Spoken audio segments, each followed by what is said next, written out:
সফর অবস্থায় মুসাফিরের জন্য রোজার মাসআলা।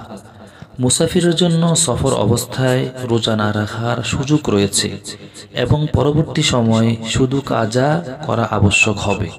তবে অস্বাভাবিক কষ্ট না হলে রোজা রাখাই উত্তম, আর অস্বাভাবিক কষ্ট হলে রোজা রাখা মাকরুহ। ফাতোয়ায়ে শামী। তবে মাসআলা হলো, সফরের অবস্থায় রোজা রাখা শুরু করলে তা আর ভাঙ্গা জায়েজ নাই। কেউ ভেঙে ফেললে গুনাহগার হবে, তবে কাফারা ওয়াজিব হবে না, তার উপর শুধু কাজাই ওয়াজিব হবে। ফাতোয়ায়ে শামী।